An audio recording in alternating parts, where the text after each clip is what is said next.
أعوذ بالله من الشيطان الرجيم.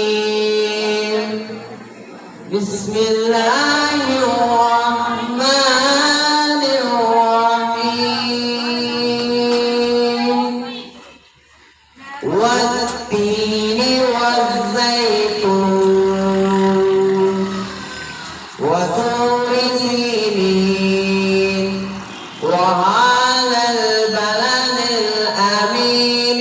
لقد خلقنا الإنسان